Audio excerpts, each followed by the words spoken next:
wanted to talk about Colombia.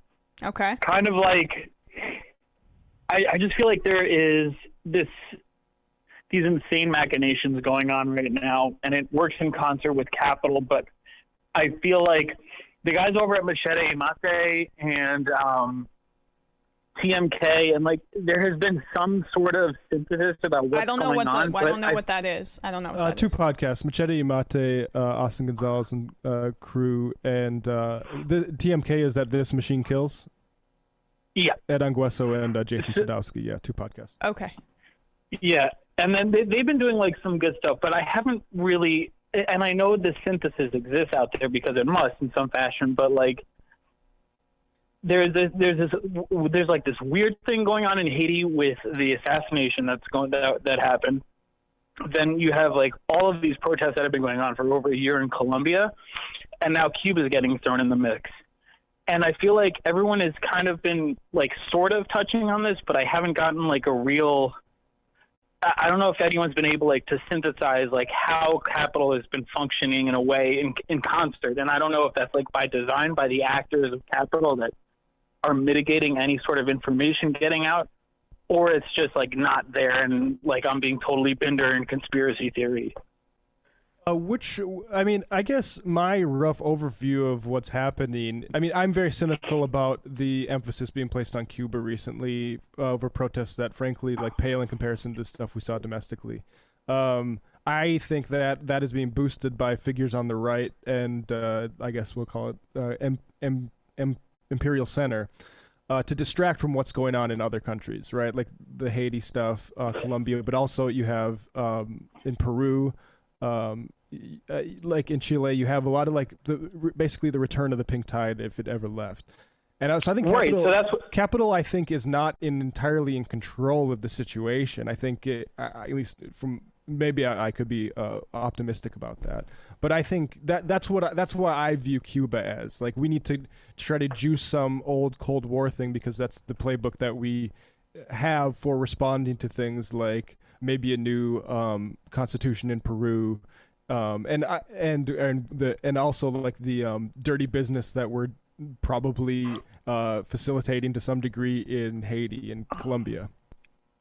Right. I'm not disagreeing that there's a dynamic relationship with politics going on in South America. What I'm asking, what the ask is like, is there a contextualized analysis of capital's response to the new pink tide, like what was going on in Chile. And now you got Lula also coming back. I mean, these are very dynamic forces at play, but I was wondering, like, is there like a structural analysis that talks about capital's response in concert as far as South America goes? Or if you could recommend something or know something like that's recently contextualized, because there's just so much going on. I think that you guys had some speaker on that.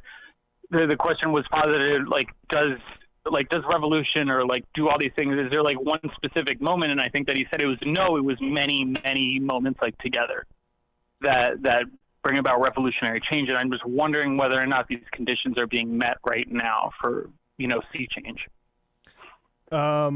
Yeah, I don't know. I think those are probably good places to look for, but I'm not sure as far as like a broader contextualization. Like the people I know are like that are more specific to each country on a wide scale. I think it's interesting to at least comment on that. Like these far right figures are with regards to Lula.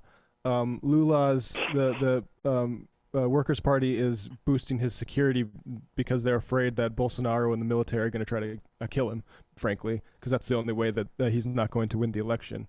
And we also had in Peru the defeat of Fujimori. Like these far right figures aren't getting it done. So I think that, like, at least from my perspective, I'm curious as you are, like, what the next step is, because I think, like, I hope Lula isn't assassinated. I hope he becomes president. If he does that, then capital needs to do something else. And I guess, yeah, your guess is as good as mine as to what that will be. Appreciate the call, Cody. Cool. Thank you. All right, take care. Take care. Bye.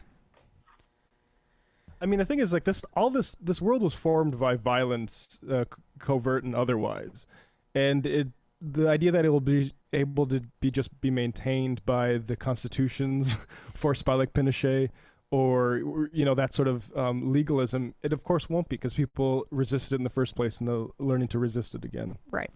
Yeah, I would say to the listener, or the caller rather, I don't know anything about contextualizing these pink tide governments in the face of like capital now, but I know Greg Grandin's Empire's Workshop is like a seminal piece on, how we have meddled and, by extension, capital in forming these governments that led to the pink tide. Folks, there's more of what you've just saw where that came from. That's if you hit the subscribe and like button. Thank you. Really, thank you.